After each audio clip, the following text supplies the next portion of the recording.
Check. Mic. Microphone. Check. 1 2 1 2. In the venue. In the venue. A little different this week. Slightly different, isn't it? Wow, for number one, you got the mask on. Alright, just to let people know, real quickly. got Man, the I got jab? COVID. I got COVID. Okay. But man's got something on his chin. Man's got a little situation on his chin that he needs to, So keep big man, under wraps. where you get these kind of situations from? So, remember you were telling me to give me advice? I don't remember any advice I was giving you, but go on. No, I was in a situation. Okay. A lovely young lady was whispering my name in my ear, innit? Okay. So I was a bit excited, innit? She kind of moved herself into a certain position, innit? One thing led to another. Exactly. Okay. Situation, innit? One of those situations. We all live once, innit? Gotta live your life, innit? My brother, it is Christmas week. What is going on? It's a good week, man. It's Christmas week. Like, today is what, the 19th? Yeah. This will Countdown's probably come begun. out next week sometime, maybe even Christmas Eve. How's your run up to Christmas been? Like, Brother? are we still on the run up or are we there now? Nah, What we're would there. you say? I'm We're like there. situated. I'm situated. You're done? Purchased everything. Wrapped all the presents yesterday. Yeah, It's yeah. early for me, brother. What, This is everything's out of the way? Everything. Every little thing. Only thing I need to get is maybe one more Christmas jumper to wear on Christmas Day. Oh, okay. What are you saying? What, theme thing or are you just trying to get something designer? Nah. I themed thing. Just a Santa. Oh, okay. Maybe a okay, reindeer. Cheeky For the reindeer kids, snowman. For the kids and that, yeah? Yes, cuz. Well, I'm working Christmas Day. I'm working Christmas Day and I'm working Boxing Day. Is it? What's open Christmas Day? Hospitals. What, and I guess, of course it is. Of course. Yeah, me shout out the NHS and them people. Yeah, there, man. They're gonna lick down their job in the new year. Facts. And that work at Christmas. When everyone else, all the policy makers are at home with their families, Facts. trying to say they're enjoying Christmas Day, lockdown this, lockdown that. Facts. NHS is still out here. And how many of the actual MPs are actually vaccinated? Do you know half of them aren't even vaccinated? Anyway, you know what? We'll have that anyway. conversation. I think we got a guest lined up. Yeah. Does the research. You know, an official thing. That's Yeah, gonna be yeah. an official one again. Okay, I'm happy with that. You know, we're going a bit corporate. We are, fam. A bit corporate. We are, fam. I have to put shirt and tie on soon. Oh, jeez. We ain't even be called Broken Generation. We have to change our name to like the sponsored by. You know, like when football stadiums, like when they start selling their rights took over, they start to become the brand name, and the Americans are the worst. Yeah. Like the American team, the Coca-Cola, McDonald's, you know, New York Raiders, and that's their full name. Big man, Christmas coming. What you saying? You good? You ready for it? Yeah, man, I'm trying. To be honest, I haven't really done a lot of shopping. Like, I'm more of a, tell me what you want, order it, I'll send you the money. I'm not great at presents, if I'm going to be honest. And I like to just limit what I buy anyway. Oh, yeah. You know, them ones I don't buy everyone things, because I just don't. Okay. Well, I not got the money to buy everyone things. True say, that's You know, right. It's like the under 10s. Yeah, Under yeah. 10s in the family might get a little something. If you're an under 10, you ain't getting nothing from me, unfortunately. That's all right, still. It's calm. You know, it's calm, right? But today, serious conversation we got what, our first guest in, how long was the last, well, probably this time last year. Yeah. When we did it with Definitely the the first chat. one of the season. Definitely first one of the season, a serious one.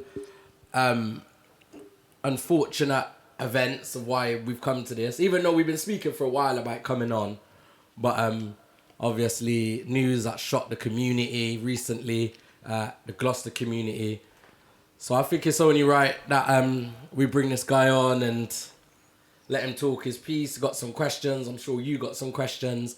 I'm sure he'll have some questions. So it's only right that, you know, we provide that platform. We're the Broken Generation. Facts. This is what we do. Healthy discussions, healthy conversations. There we go. And I know there's people out there that are dieting what's going on, and you know, so hopefully we can ask a few of those questions and see what's going on. Yeah. So my brother, anything else you need to say in the intro? No, man. All I really want to say is I hope people engage with this. Yeah, I definitely. want people to listen, have a conversation with themselves, with other people, and yeah, and I hope this adds value. This is a genuine one that I really want to have to, bring for the people. Yeah, and I just want to say, remember, we are the broken generation, yeah? No budget, no guidelines, we don't follow no protocols. No rules. Yeah, no rules. So what you might hear or what's being said or the way that we approach things is us. That's how we approach things. Like, we don't mean to offend anyone. We're not trying to draw anyone out. We just talk, we have a conversation like you would at home, in your living room, on the street. That's the realness we like to bring. Yeah, man.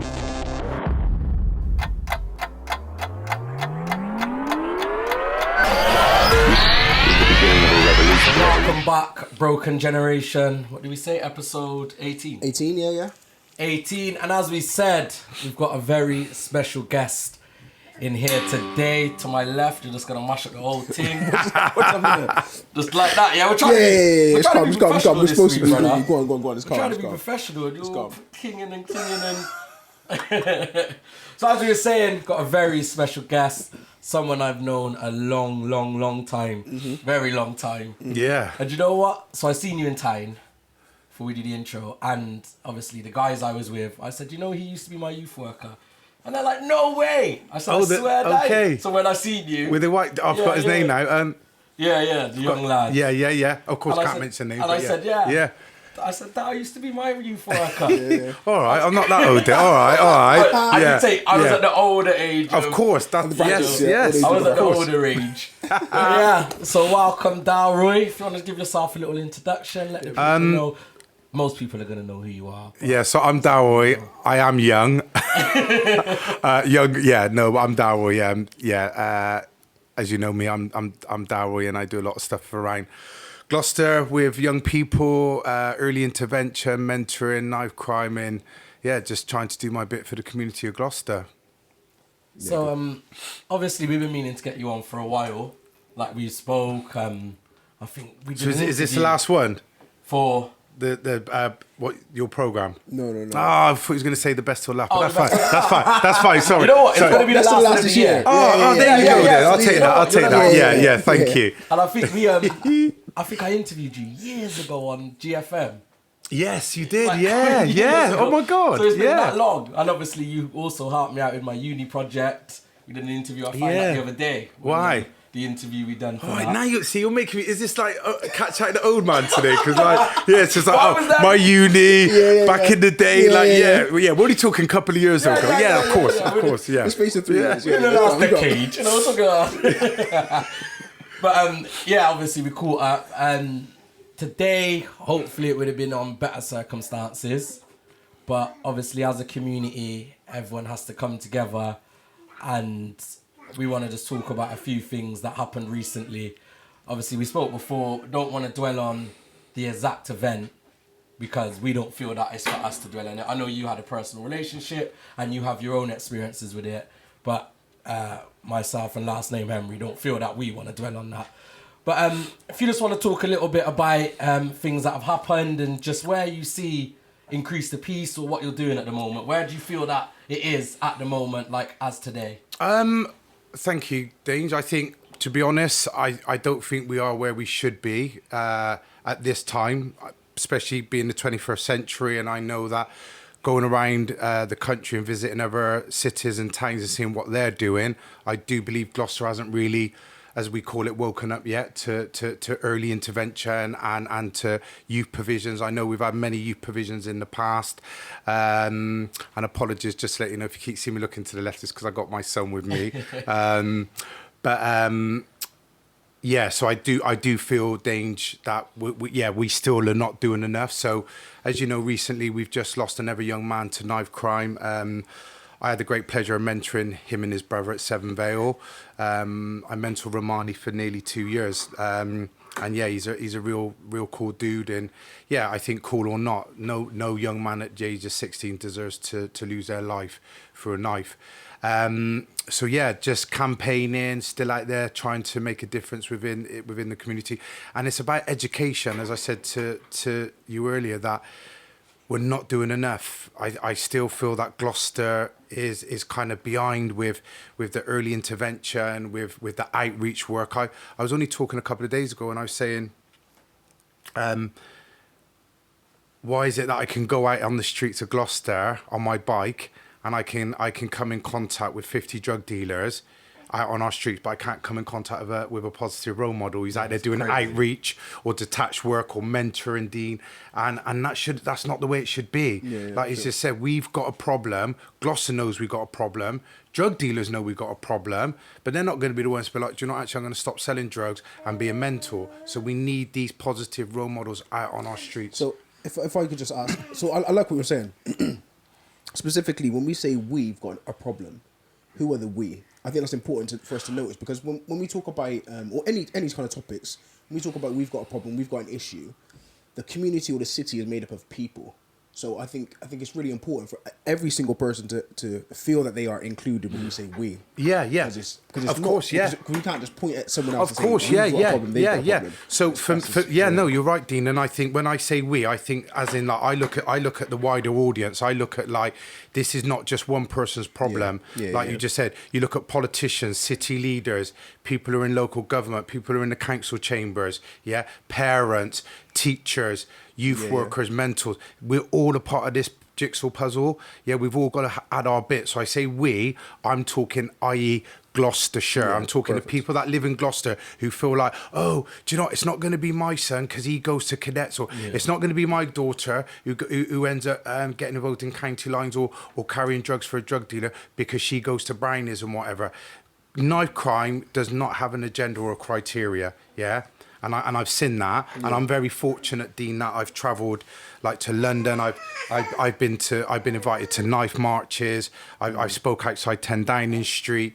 I'm just a little part of that jigsaw puzzle. So that's when I say to you, we, because I can't just say you or me as a black man, that actually, do you know what, it's our young black men killing each other, because we know that it's a multicultural thing. It's not black on black crime.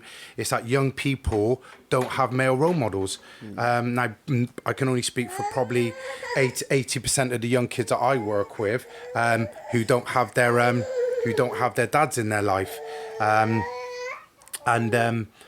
I hear it a lot from my young people who say to me, even though my dad's not in my life now, you're like my dad, and being a dad myself now, that would absolutely destroy me if my son ever came to me and said, if somebody came to me and said, he calls that person more of a dad to him. And like I said, I'm a mentor, I'm a youth worker, I'm passionate about the city.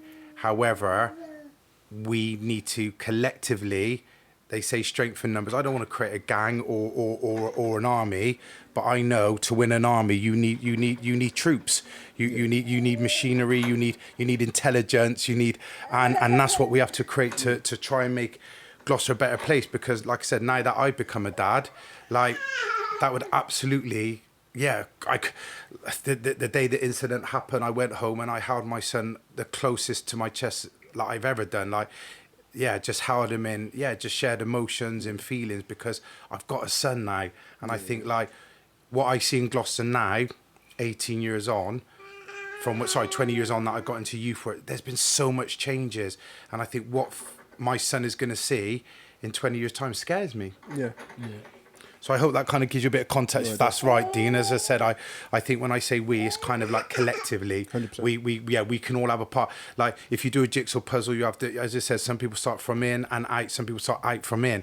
But if we all add our little bit of jigsaw piece to that picture, we're going to create a better picture for the city. No, I'm in full agreement with what you're saying. I think this discussion, I think a lot of it comes down to emotion. And what I mean by that is, if people aren't emotionally connected to the issue, they dissociate themselves to it. So whether that's putting themselves in the victim's situation and saying, oh wow, or putting someone else that they know in that person's situation, they emotionally attach to it, and therefore they're like, okay, there is an issue. How can I help?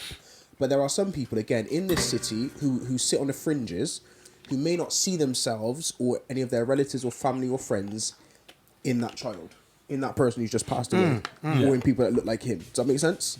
So therefore they just disassociate themselves to it and say, or they don't think it'll ever be their child or their family, so therefore they don't get involved in the situation. Does that make sense? Yeah. And I think a lot of it starts with, are people emotionally attached to this as a situation or this problem? And if they're not, then they're not going to emotionally they're not going to do anything about it. In addition to emotion, I think there is finances attached to it as well. 100%. So if you're talking about councilmen or people who hold the purse strings or things of that nature, if there isn't a financial gain for them, they may not see it as a priority on their list. Does that make sense? So with knife crime specifically as an issue, as well as other things, sometimes I think it's about how can the media portray it in such a way, or push a narrative or whatever it is in such a way that it's going to touch emotionally people's individuals' responses, and also financially, so those people who are in financial positions will make a financial response. Does that make sense? Yeah. Yeah, go on. No, you're right, and I think that's why when I kind of look at what I said to you earlier about the early intervention, that it has to be a joined up approach. This isn't just one man's problem 100%. or one organisation's problem. It's our problem. It's our city. It's our young men. We're all parents sat here. We're all fathers. Definitely. And I think for me, and I know you two do your bit for the city, that we're all trying to be a part of that change, but we can't do this off passion, Dean. Like, unfortunately, passion that don't pay bills. Yeah. And as much as I say to people, people say, I'll volunteer, I'll do that, and that's great. However, a volunteer might wake up one morning and be like, I'm due to mentor that boy, but because I'm not getting paid for it, they can make that phone call. We need passionate, not just passionate and paid, but we need people who are committed to the cause. Yeah, 100%. And like you just said, and this is politicians, because like you said, they do hold the purse strings, and we need to hold them accountable, because I see all the regeneration going on in Gloucester. I see all the niceness, but unfortunately, dude, there's a dark undercurrent that I'm seeing a 100%. lot of, and that really scares me, because like you just said, it gets pushed underneath, because actually, don't look good for my party, doesn't look good for the city. Yeah. And unfortunately, we can't just keep saying to ourselves, there's not a problem, or like, what can I do? And night crime, like I said to you off air, I said to you, night crime's always going to be around. Yeah. It is always going to be around. I know for a fact, Increase of Peace or whatever organisations are out there trying to tackle this problem, we are not going to stop night crime, but what we can do is we can prevent more from happening. Yeah, there's always going to be deaths. Yeah, I'm sure you know what goes on in London, Birmingham, places like that, or the amazing work that goes on there that because I follow on social media. They do some great work, but they say, I know that I can put my head on my pillow every night and know that I've done well today for this young person. And that's what it's about. All of us saying, right, we stand together and we push out our drug dealers and our people. I got kids now telling me, I want to be a roadman. Like, I want to be. I never wanted to be a roadman. I was just unfortunate that I was permanently excluded from mainstream school. Then I went to a boarding school, got permanently excluded from there, being severely dyslexic. So I was selling drugs at the age of 13, 14. But I never said I wanted to be a roadman. I got kids now telling me I want to be about that life. They want that lifestyle. And it's scary, danger. So, what I've seen is obviously not even since. Every time that there is something that happens, an event, it seems like people pipe up. Everyone has an opinion. Everyone says what people should be doing. Same with Black Lives Matter, but that only lasts for a few months.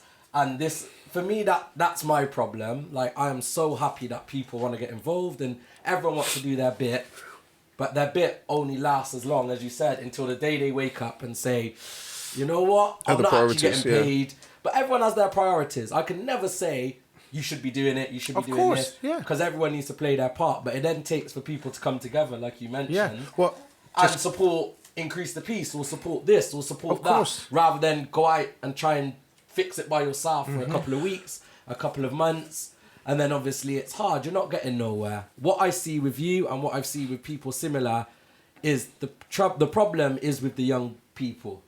Unless you can have that relationship with the young people, you're not going to push a young person away from doing that. Like, it's all well and good if you're throwing money at them, or you're putting this on, or you're doing other things. But if you're not actually got a relationship with that young person, you're not going to change the way they think. I think that's key. So touching on what you're saying there, and touching on what you just said, is that's what's... Those two things are both key. You know, when we talk, using the analogy of the jigsaw, some side in the middle, some side at the edges, there are some things that are concrete that must take place. And I think those concrete things are legislation, are laws, are the police systems, are community centres. Those things I think are concrete that can be sustained. The things that we can do to help, even if you're not one of those people in power, that have those kind of power, you can be a nice person.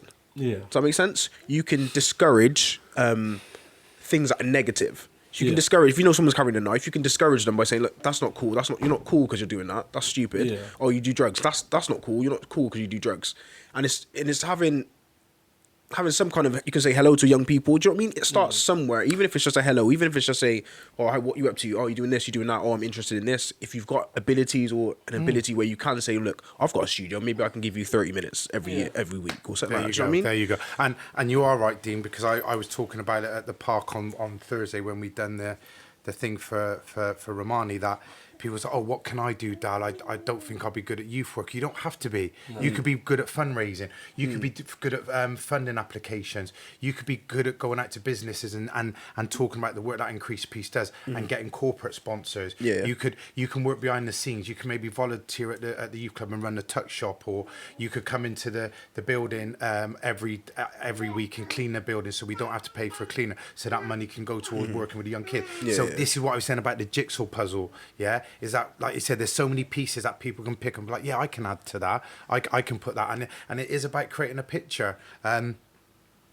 I live by my jigsaw. Like I said, I've got tattoos with jigsaw pieces on with people who I've lost. I know I'll be adding a new part soon because of a young man who's no longer with. But I know every time I look at that, it gives me my thought process of what I am doing. Yeah. There's no point of having it on a post-it note or in my diary. This is on my body, like I said, it because I know it's so personal to me. And like you said earlier, Dean, people are emotionally attached. Yeah. Now I'll be honest with you.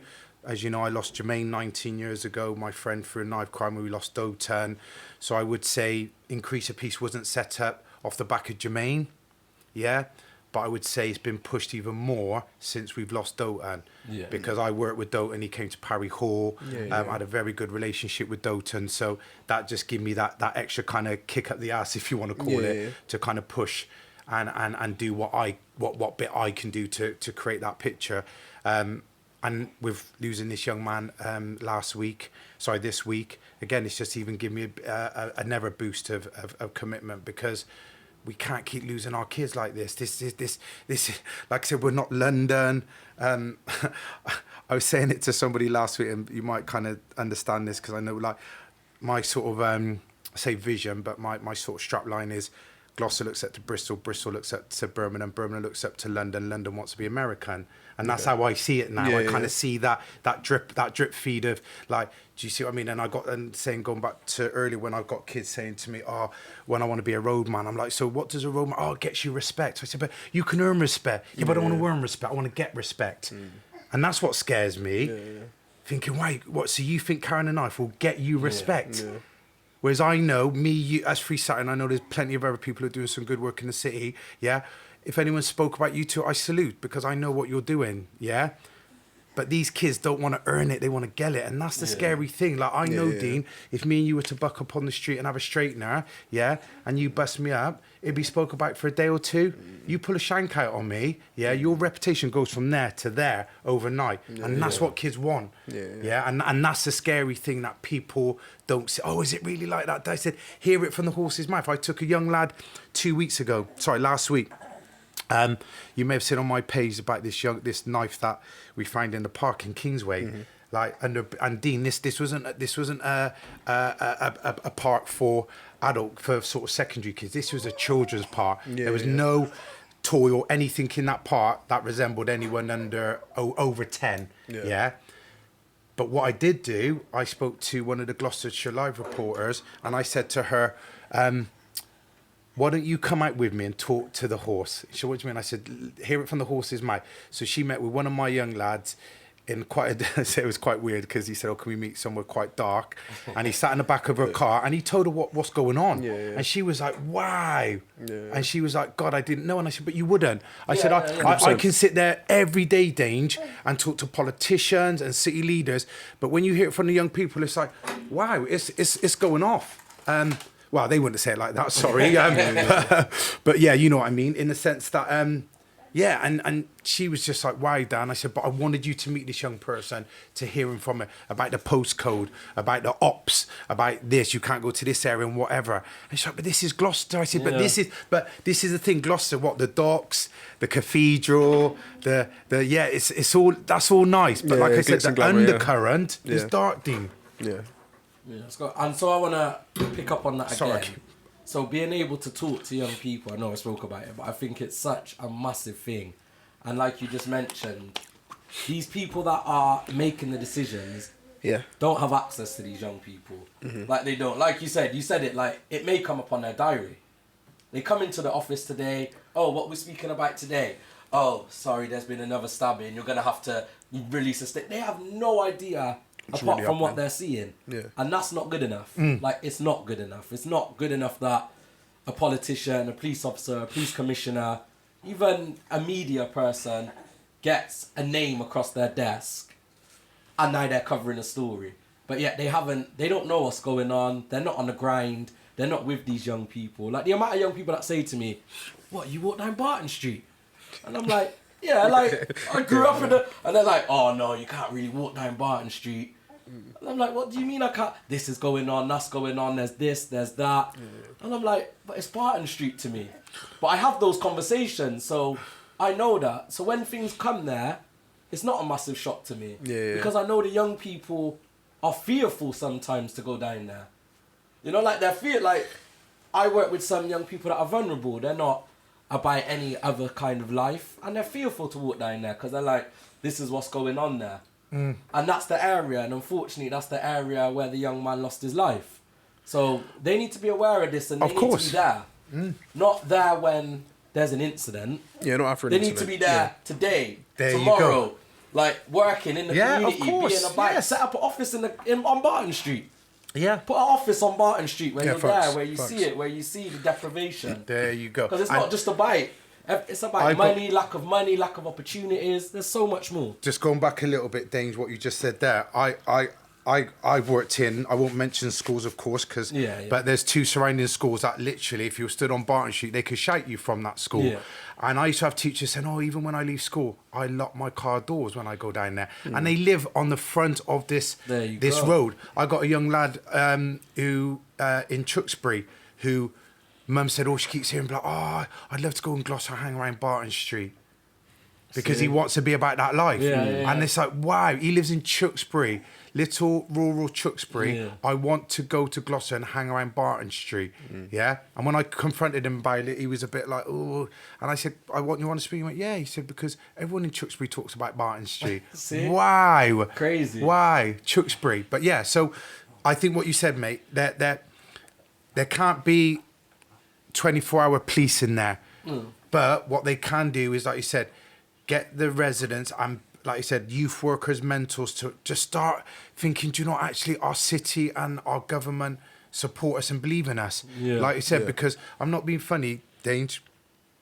I can't mention who my inside sort of people are who give me up-to-date stuff about what they're spending and what on. But I remember 3 years ago when Martin Searle was a police commissioner and he had the knife summit at the it was called that was actually called, he called it the Knife Summit. Yeah. I thought it was in America with Obama. But I walked in there, Dange, and I swear to God, it was the food is something I thought the Queen would be coming to eat. Yeah. High-end food, all pretty name badges, all these different police officers from Greater Manchester, from XYZ.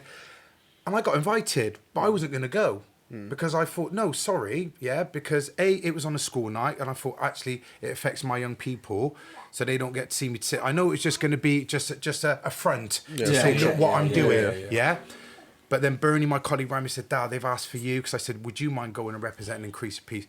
So again, what I then had to do is I had to take a day off work and still charge the charity what I charge in school for my mentoring. Yeah. So that was a loss to the charity. And I got in there and I sat in there for about 2 hours.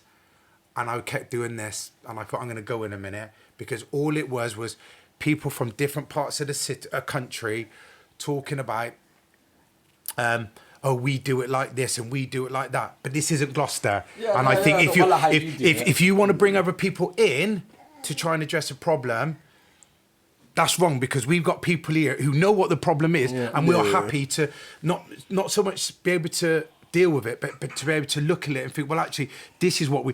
People from Greater Manchester, they don't know about Barton. Okay, they might know by what intelligence they have, if they're... But we've got our own people. Why the hell are we going to like places like Greater Manchester or the police who came to represent this event? And I then find out, and again, I can't... but I find out this event cost like nearly $7,000 to put on. And it was a day. Yeah. $7,000 would have funded, I worked out, would have funded 3 youth workers for a year, part-time. See, and this is what I'm saying. That's why I say they're not, like, they like to think that they're doing this, they're making a difference, they're putting on these events, but the real work is on the streets. Of course, it's on the grind. The real work is walking down and seeing some, yo, you're right. That's the real work. Yeah. Police officers can't do that, unfortunately. They can't. I'm not saying that because, I'm against them, but them walking down Barton Street and being a presence is great. It's a deterrent, but it's not going to fix the problem. Yeah, 100%. Because all people are going to do is back off, walk down the road, walk away, hide off. Like, so it needs to be people from around here. I know they've got like PCSOs that are meant to be in. But even that, again, like, great what they're doing, but they're still an authority. Of course. They still feel like an authority. Like, I work in social care, and my job role compared to a social worker is so different. And we kind of do a similar role. But they see me completely different from what they see a social worker. 100%. Of course. And we do a similar role. So that's the same. Like, we need people out here that are doing that kind of work, but have kind of the authority to be able to make all the backing, or the financial backing, or even the wage. But look, why do they not have people out in the area that's on a police person's wage that can be out there every day in the community? They don't have to be doing direct things. They could just be making alliances. They could be doing events. They could be doing anything, but community workers that are actually out here. No, that's good. That's my question. That's good. That's what I think anyway. No, that's good. That's right. I think it's interesting because what they could do, like you were saying, is have an office on Barton Street. Yeah. But what that would do is it would move that activity from Barton Street to elsewhere. Yeah, of course. So it wouldn't solve the issue necessarily, but what it would do is it would show that they're doing something that's tangible. Yeah. And I think that's what they think about is tangible things. So they would say, "Oh, we've had a knife summit. Oh, so that's something tangible. We met 12 times throughout the year. So that's tangible. Those tangible things don't do good outcomes because there's no real outcomes from those tangible things.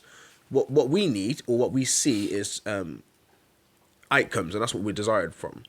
And that's what we need to push them to do is like, yes, you've got all this money that you may have spent on this, and this, but if the outcomes are still the same, you've done nothing. And I think that's what you said. What you said earlier is about holding them accountable. And I think it'd be interesting to. I don't know if you could help with this, but how can we hold these people accountable? What is there anything that tangible that we can do as lame people to hold the council, these people with the purses, accountable for what they've done or not done? I've always said, Dean, it's that whole thing, isn't it? Again, going back to the jigsaw puzzle, I do not have the resources and time to hold them accountable. What I do have is a passion and a commitment to the city. So this is why what I'm trying to do is get people who sit within in the chambers. I'm sure you'll remember Jermaine, who passed away 4 years ago in the car accident. And I remember what he said to me when I lost Parry Hall. He said to me, keep beating that drum. Now, I didn't understand what he meant by that. And he said, the only way you're going to make a difference, Dal, is if you beat that drum within the council. He said, I love what you're doing. He said, I'm very passionate about what you're doing, but you're out there on the front line. But this is all good. But if you don't get them council people to back you and to see what you're doing is actually making a change, he used the words like, you're kind of like pissing in the wind, so to speak. It's kind of like, it's just so. However, I don't know if that's a good way of pulling it, but what he was just trying to say is that, you've got to hold them accountable, but you've got to, it's not about the smoke and mirrors anymore. I think when it comes to young people dying, then, as you know, you were there, you came to a couple of meetings, Dean, when we had to shut down Parry, and I know you guys were really supportive of what we were doing, but as you know, there was a few council people there. I haven't heard of them since, Dean. They haven't been nowhere to be seen, They haven't flagged up or just said how things going, Delroy.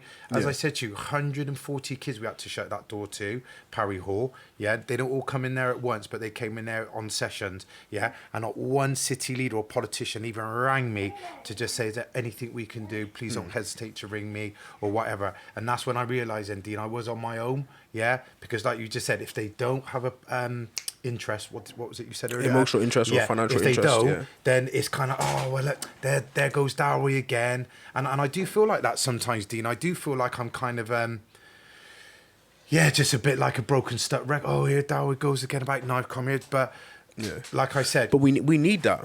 We need that. We need people to continually say that, continually speak about it, continue to raise it as an issue. Because there's always someone else that's going to make something else an issue if we don't make it an issue. Does that make sense?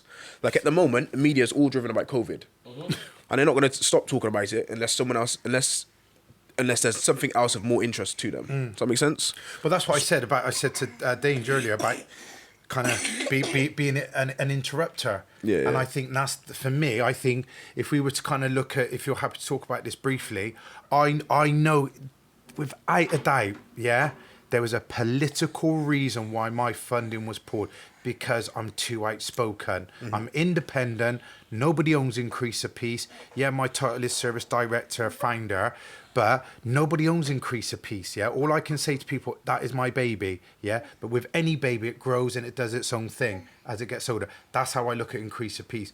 What the police commissioner didn't like, the last police commissioner, was that he couldn't have me as this little puppet on his string. Facts. And he thought, I'll give Delroy 30 grand, that'll keep him quiet, and I can kind of use him when I want to. No, sorry, not on my shift. And I made it clear to him that Increase of Peace is independent. That's why he wouldn't come on the radio with me. That's why he wouldn't talk to me. That's why anytime I put a knife on social media, he would come back by saying, oh, it doesn't help Delroy brand a knife on social media. No, what you don't like is when I do these videos, they get 40,000 views. That's what you don't like, because it makes you look bad and it makes the city look bad. And that's all it is. It's like I said, it's a game. And it's took me such a long time. I said I've been in this work now 24 years next year, and I can't believe that I'm only just starting to wake up and kind of see. I was kind of blinded by it for a little while. Now I see it for what it is. Because you do, as you grow, you reflect. Like, okay, I get it. So I think, it's. I can't answer that question, Dean. Like, how can we hold them accountable? But I know with your knowledge, with Danger's knowledge, with my knowledge, and what I think, I just need to create. I use the word army. But I need to create a good crew, if I want to use the word crew, just to keep pushing forward, because I'm not going nowhere. I love this city. I don't know about you guys, but we've got children now. We've got children. And it may not even be that. It might be your children. It might be one of your children's friends. That then he can go, oh, my dad, he does a lot enough, like my dad and whatever. So it's like, God forbid, no one else has to lose a child. But like I said last year, only speaking to my colleague, and I said, you know what, there's something bubbling. There's something bubbling, Bernie. He said, what do you mean? I said, I don't know. I said, and he said, what do you think? I said, I won't be surprised before the end of the year. And 10 days before the end of Christmas. And he said, a young person that I had the opportunity to mentor and his brother. And no longer with us. It's hard. It's hard. And like I just said, I don't have the answer, but I do feel like we need to, in whichever way we can, ruffle feathers and be interrupters with politicians, because they just feel like, oh, they'll go away. Oh, they go away. Give a couple of months. Like you said earlier, Dange, people get involved. Like I said, I could show you my phone now, dude, and I've got hundreds and hundreds and hundreds of messages.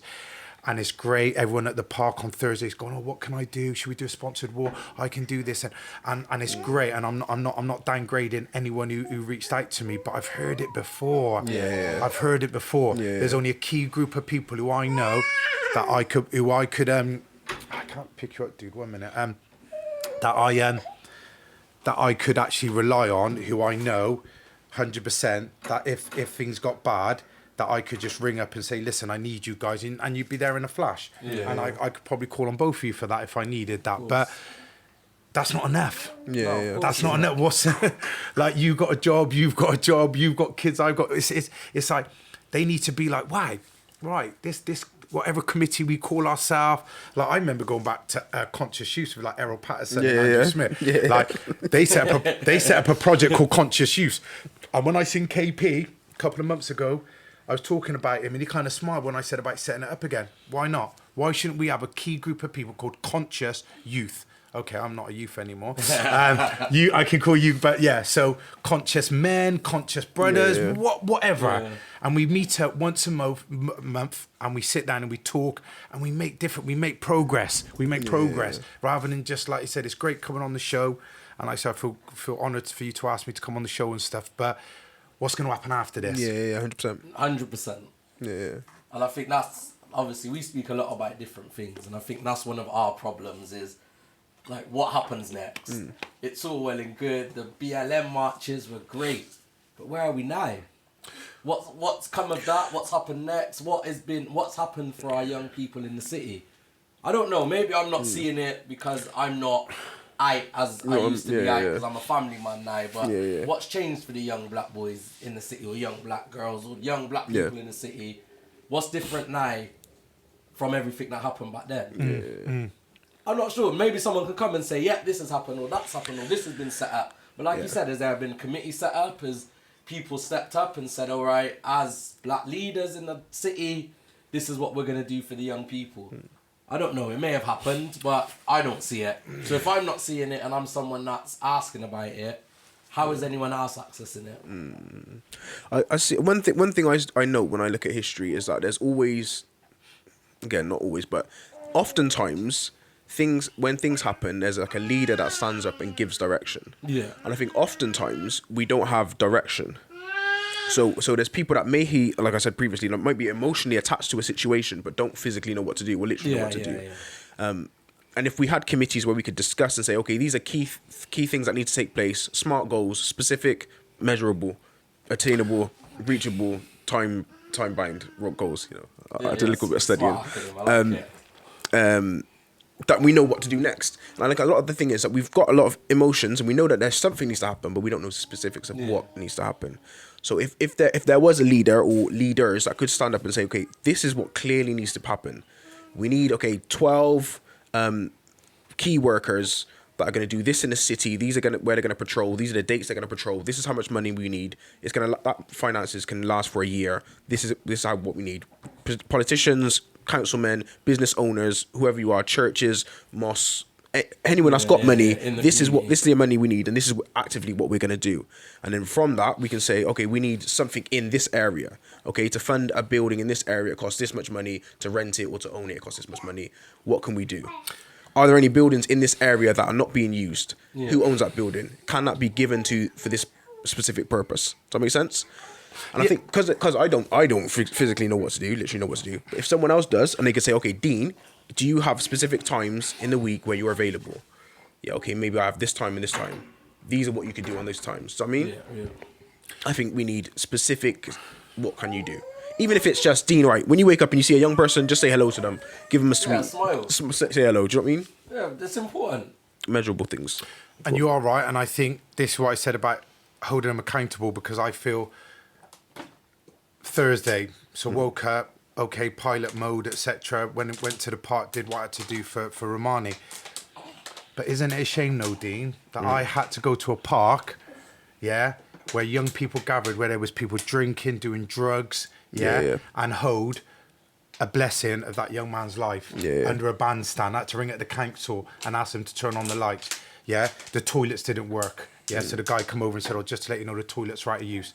Yeah, so luckily the boys could just go in the bushes, but the girls, luckily a woman across the road said to me, I'm aware the toilets are empty and not working, so if any of your young people want to use the toilet, we should have had a building. We should have been able to put something on Facebook and say, by the way, guys, if you need somewhere to grieve or you need to just come and talk, we should have had mentors on standby who can talk to these young kids while they're going for processing what's just happened.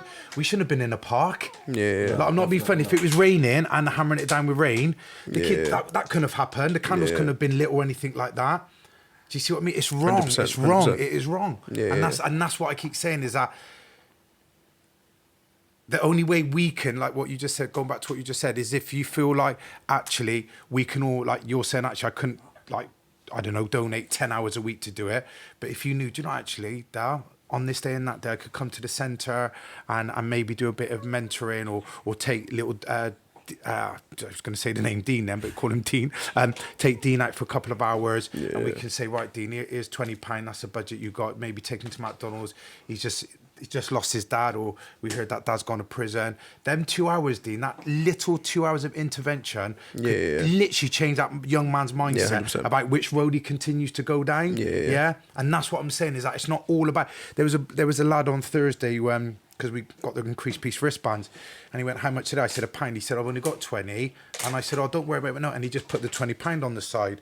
And I said, oh, don't worry, I'll give you the £19 change. He went, mate, he said, listen, it's £20. I went, to you it's £20, but that £20 could have paid for you to do an hour with that person for an hour, so it's £12 for the hour, and then the other £7 could have took you into McDonald's for maybe a meal or bag of chips or something, or whatever, And he's like, wow, and I went, that's how much £20 is. That's to you it's £20, oh, it's £20, but and it's all of that, like I just said, it's I could be here all day and talk about it, but it is what it is, isn't it? I think going back to what you said, I think definitely we need interrupters. And I'm not putting you guys on the spot because we'll be filmed. That's good. If in the new year we sit down, us three, and get the ball rolling and said, right, actually, let's set up something that has a lot has us three involved. And like you mentioned earlier, Dina, sorry, going back again, but you mentioned, we need some people to direct us.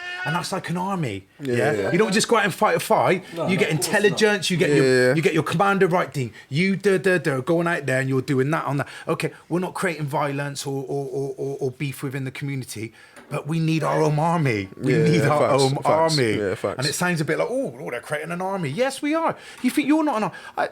Again, a couple of weeks ago, I was talking to a young lad. He's like, gangs. And he went, oh, wow. The biggest gang is the politicians. She said, well, they sit in that building in London. You got them on that side. They're not physical, but they're verbal gangs. And I thought, wow. And he hit the nut. This is a 13-year-old boy. Do you see what I mean? And so, like I said, I'm not promoting violence, but we need a strong black present. Women, men. It doesn't have to just be black. It can be white people, whatever.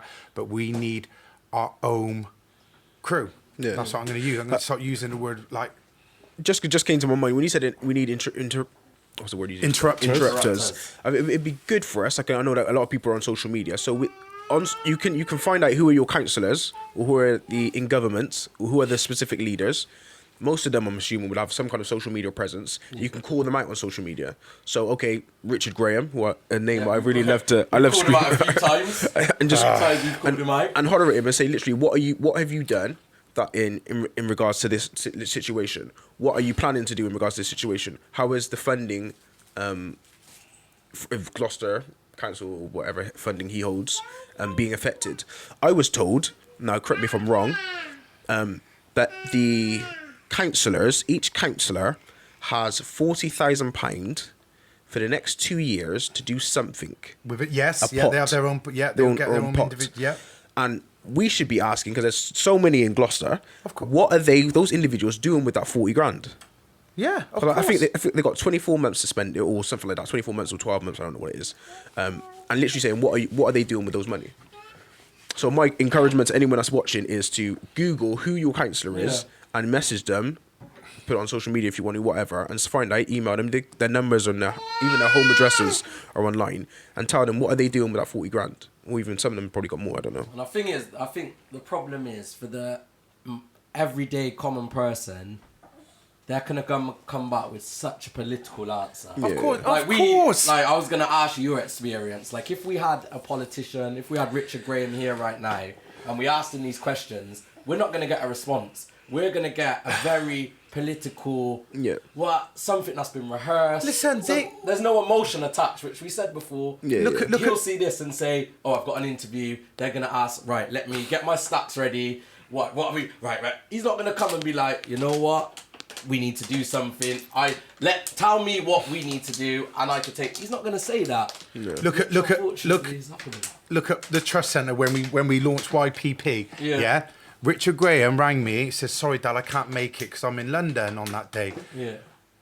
4 days after he texted me, a week before we launched the trust centre, we had the riots. Who do you think rang me, said, oh, I've rescheduled my meeting in London. See? Who do you think was there? Because he knew the BBC there and ITV was there. Yeah, yeah. I Mr. remember I Richard was Graham. there. I was Yeah. there. Who was it 2 years ago when I was really, really at my lowest? Yeah. I had a picture of Richard Graham with me when he ran with me in Gloucester Park when I was doing a marathon. There was one of me when he stood next to me. I had 5 different pictures. So I got a Moonpig card done. I put all the photos on the front and I put, you stood beside me, you sat beside me, you ran beside me. Now I need you to support me. Yeah. I put it through his office door. 3 days later, I had a phone call from his PA. Richard Graham would like to meet with you. So I met with him.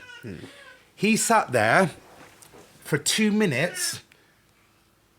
His PA came in with loads of bits of paper that he had to sign because he's a document man, of course. He signed it. He was more interested in signing them papers while talking to me. I looked at him, Dange, and I went like this. I went, thank you for your time, Richard Graham. He went, I said, it's fine, I can see you're busy, thank you. And I walked out, and I promised myself from that day, that guy, listen, he's done in my eyes. I don't care what he comes to me with. Oh, Delroy, I'm sorry, and I'm a busy. We're all busy. We're all busy. But half an hour of your time, I didn't just ring you. I sent you a card, and when I walked in his office, I seen the card up on the side. Yeah. So that goes to show. And like I said, I don't care what politicians think of me. I don't care if they want to run me down behind my back because I know I'm true to myself and I'm a voice for young people. And that's all I want to be, and that's all I've ever wanted to be, is just try and inspire the next generation. And like you just said, it's all agenda driven by them guys. It's what suits 100%. Them at the right time. 100%. Boy, it's a lot, isn't it? It is a lot. It's a lot. I think what we need to do, obviously, we've been speaking for a while. I think we need to look at like what can change, what can be done. I think you're the perfect person to have that conversation. In an ideal world, how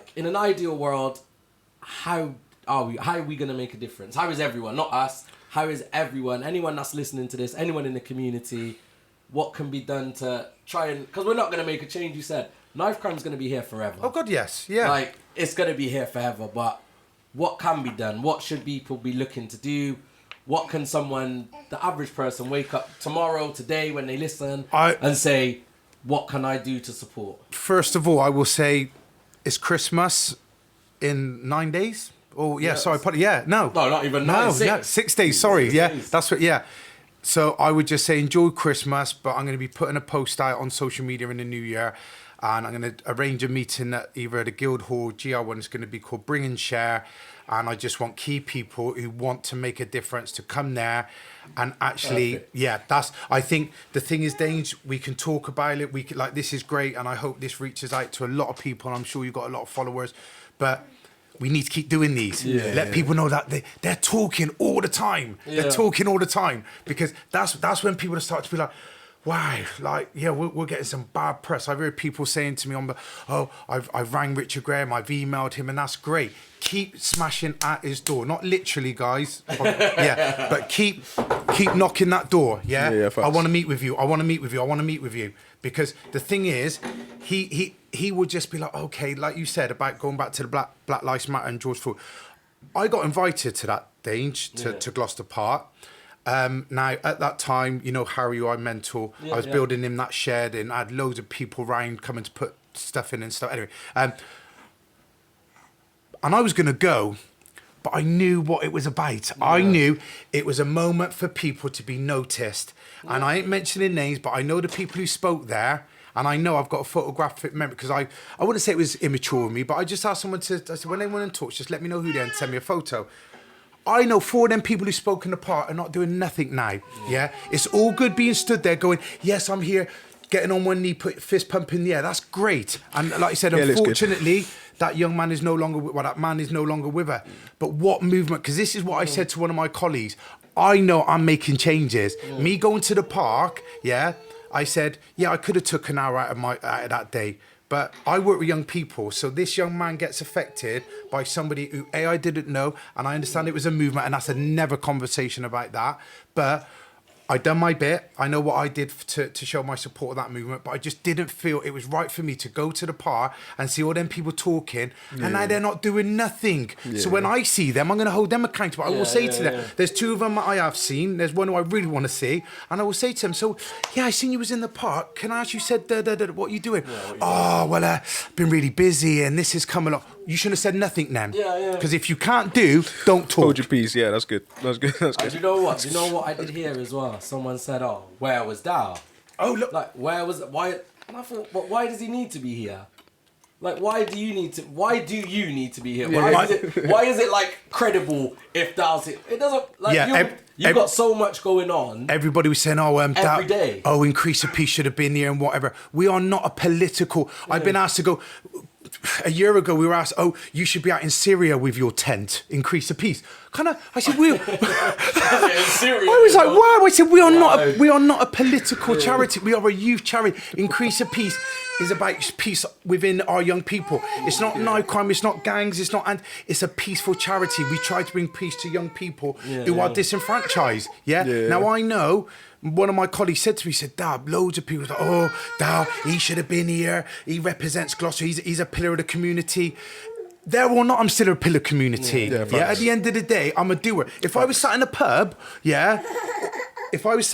or something on that day, then I could maybe understand. But that day, apologies, guys. As I said, I've got my It's real life fight here. It's real life fight here. This is like we do it. Sorry, I've lost my train of thought. So for me, I just thought, me being there or not, I'm out here doing. Nobody can question me like, "Oh, do you know what? You say you're doing all this stuff, but I never see. I'm out here doing it." Actions speak louder than words. You know that, and that's been ingrained in us from our parents. And that whole saying when people say, "Oh, if you don't hear, you will feel." I hear this city now, and I'm feeling it even more now because I'm a dad, and I look at my son, even just there, and I think like. It just scares me because I think like, okay, yes, I have a home, I have a nice partner, etc., and everything's like life for me is good, but doesn't mean like people say, "Oh, your son's going to do well." Why? Because of what you do. Whoa, that's my life. If my son turned 16 and said, "Do you know what, Dad? You know all them newspaper articles and all that? Do you know what? That's you. I want to be a roadman." People say, "Oh, is that going to happen?" I hope not, because I'm a mature dad at 45. So I'm hoping that there are things that I can ingrain in him. That's not going to be. If I'd have had my son 20 years ago, oh God, I was bouncing Tigger. I was all over the. That wouldn't have been the right time for me. But this is the right time now for me to be the best version of myself for my son and for the city. And that's good. Definitely. It's a hard one, isn't it? It's one that we could talk about forever, and there's so many different angles. But I just want to say, obviously, for me, being on the streets, being with those young people is what's important to me. I'm not going to be someone that's going to go and knock the politician's door. I'm not. That's not the part I play. I think everyone has a part, and I think that's what we need to make clear. The jigsaw puzzle. So everyone, like, not everyone can work with young people. Not everyone can do the job. Of course. They can't do that. So there's no point in them acting like they can. But they might, like you said, they might be able to write a letter. We might have someone that's a great speaker that can stand up. We might have someone that's got a business that can say, "You know what? I can offer some apprenticeships, or I can give some people an experience." Some finance. You know, they might have people that got finance that can give people. Like, it's taken me till now, to my age now, to really try to work out, right, I need a mortgage. This is how I need to get through it, because I didn't have that around me when I was younger. You might have people that are mortgage advisors that can just come in, like you said, and spend an hour with a group of young people. Not people that want to learn about it, because they're going to learn anyway. People that have no interest right now, but they need to learn. They need to know what's going on. Most important, they might be on the streets, they might be in the gang thing, but sit down, take half hour, let this person just tell you a little bit about how mortgages work. Of course. They're not going to have an interest about it, but I guarantee you in 10 years they might say, "Oh, remember that time that person said," you know, so if that's your role. I'm sure Dow could set that up and let you meet them people. And I know, Dean, sort of from your religious background, said I've known you for a long time. I remember you coming up to me outside Boots and giving me your CD many years ago, and I still got that. And I said, do you know? And I was, I know I've got it. I've got it because we were down the side of the alley. There was you, Craig, and there was the other light-skinned boy, quite tall. And I was trying to find it this morning because I thought it'd just be good just to go. Yeah, look what I found. Yeah, so he's not that young either. well, but no. But I know you. Like I said, I've watched some of your podcasts and whatever, and you've had that underneath you for a while, Dean. That stability, your faith in God, and etc. etc. I never had that, having an absent dad, and I know a lot of the young kids haven't either. But it's all about foundations. I say to young people, so I'm going to use it. These are your foundations, But whatever, if you got the foundations right, whatever you put on that is solid, And it's like building a house. You can't just build. You have to put the foundations in, put the concrete in. My foundations weren't there, so I just fell through the net, as I call it. So no schooling, absent dad drugs, So I just fell through the net. But we as youth workers, mentors are that foundation, and if we don't continue to support our young people, they're just going to keep falling through. And again, it's all these little things that I think now. I think the reason why I think like this because I never had it. Okay, 100%. Shout out to Andrew Smith and Errol Patterson because, like you said, if they give me a lot of guidance when I was younger, but I don't think it was enough at that time because again, it was to do with funding. And they impacted me where they could if it was out on the street. Sometimes I'd see them more time and I would hide from them because I was buzzed up. So it's kind of like I can't really chat with them with all chapped lips. So it was all of that. But like I said, there's a lot of heart coming out today because of what's happened recently. But I'd love to come back on the show again in the new year and maybe just come a bit more. Actually, Dad, what are we going to do now? What are we going to do? Because, like you just said, we've all got keep going back to that. We've got children, but I'm going to leave it there. I think what we'll definitely do. Well, I'll definitely do, depending on Dean's availability, but. When you're talking about this group, or you said in the new year you want to try and organise, what you said? Bring and share. What we'll do is we'll come with a presence. So obviously we've got the equipment, so I can bring the camera, I can bring the mics, and we can sit down and talk to people like this.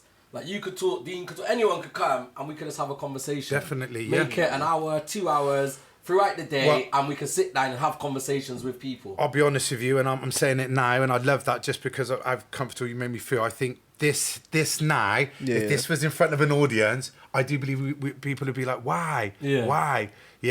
So I think we'd have to probably get a bit more of a structure with what we talk about because I know we can go off task. Well, I can definitely always, but I think Dean's quite good at hosting, so I think Dean can kind of just bring it to So I think if maybe Dean was to host it and we just support, but it's kind of like I said, it's just having that team that people are seeing like these guys are making moves. Because if they do, they want to be linked to it. They want to be linked to it. It's a bit like a brand, isn't it? Everybody wants to wear Nike or whatever because they know people recognise it and they want to be a part of that. Like it was lovely a couple of weeks ago, we'd done an event, a comedy night where my friend did to raise money. And I must have sold, I think, about 15 Increase a Piece hoodies. And that's always been a passion of mine is to get the apologies, 1 minute. He disappeared. Sorry. Disappeared on us, no problem. No problem. Yeah, for me, I think the thing that I've always wanted to see is just young people wearing the wristbands, like wearing the hoodies and saying, I represent Increase. I feel proud to wear this hoodie because that's what Increase Piece is about. Is our family, people who care about the city. And peace can mean so much to everybody. It can it can be knife crime, gun crime, domestic violence, coercive control. Like, there's so much. Increase of peace could mean to people. To me, it means knife crime because, like I said, I've lost 3 people now through knife crime. So, so I just want to share the message and said you can find me on Facebook and Instagram and Twitter. If you want to message me, if there's anything you can do, and message the boys too. I'll be really much appreciative. But thank you for having me, guys. I really appreciate it. Man, I know your time right now is precious. And you come with your son, so appreciate that as well. You're welcome. Because you could have just said, you know what, I'm busy, but we know you're passionate. Hey, listen, about what but do you know what? I ain't giving it the big one, but I've had the last couple of days lots of reports saying, can you come and do BB and whatever? And I said, look, no. because and I'm not downgrading them because they do amazing support for Increase Your Peace and what we do, but they're not cut from the same cloth as us. Yeah. You see what I mean? And I know questions, these conversations. It gets edited. It's for Yeah. 10 minutes, and then it's thank you, Darwin. But I think this will hopefully. There's 4 things up. Yeah. You know, all the whatever we say is up, and people can have their own opinion. Yeah. We may have said too much. We may have said not enough.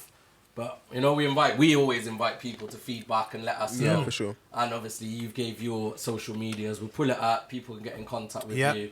Whether it's good or bad, whatever people want to say, we're Yeah, open man. to it. All about continuing the conversation, continuing the Definitely. discussion, and hopefully continuing the movement forward. That's what we want. Something to happen and continue to definitely happen. do. So yeah. yeah, man. So yeah, Appreciate thank it. you again. Brilliant. Thank you.